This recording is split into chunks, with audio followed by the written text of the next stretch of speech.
আসসালামু আলাইকুম ওরহমতুল্লাহ।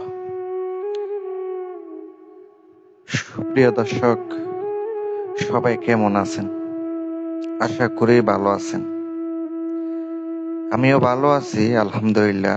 আল্লাহ পাক ভালো রেখেছে। আমি আপনাদের সামনে আজকে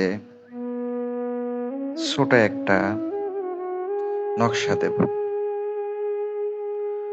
ছোট একটা দুইটা ব্যক্তির মধ্যে বিচ্ছেদের জন্য একটা নকশা দেব। বিচ্ছেদের নকশাটা যদি সঠিক মতো সঠিক নিয়মে করা যায়, দুইটা ব্যক্তির মধ্যে বিচ্ছেদ করা যাবে, 100% গ্যারান্টি।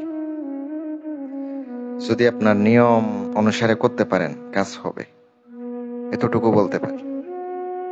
নিয়ম অনুসারে করতে পারলে অবশ্যই কাজ হবে। যারা আমার ভিডিও সবসময় দেখেন, আগে থেকে দেখেন, তারাই আমার সাথে আছেন। কিছু লোক আমার পাশে আছে, আলহামদুলিল্লাহ। তাদের জন্য আমার দোয়া থাকবে যেন আপনারা যে কোনো কাজে কামিয়াবি হতে পারেন। প্রিয় ভিউয়ার্স, নকশাটি শনিবারের দিন অথবা মঙ্গলবারের দিন আপনাকে দুই ব্যক্তির ব্যবহারের কাপড়ের উপরে লিখিত হবে। দুই ব্যক্তির পায়ের তলার মাটি লাগবে। অবশ্যই মাটিগুলো শনিবারে সংগ্রহ করতে হবে। জুতা পায়ে থাকলে হবে না, জুতা ছাড়া থাকতে হবে। মাটি উঠাইয়া নিয়ে আসবেন। ওই মাটি দিয়া পুতুল বানাইবেন আর কাপড়ের উপরে নকশাটা আঁকাইবেন।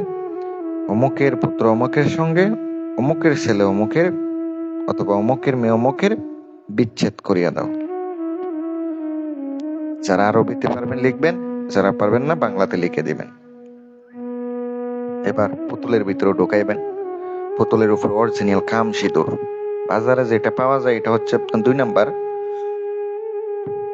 যেটা ইন্ডিয়া থেকে আনা হয়, যে খাম সিঁদুরটা, ওই খাম সিঁদুর অবশ্যই লিপটাই দিবেন বুকের উপরে সুন্দর করে। আর কলা পাতার উপরে মোড়াইয়া একটু তুলসী পাতা দিয়ে জল দিবেন।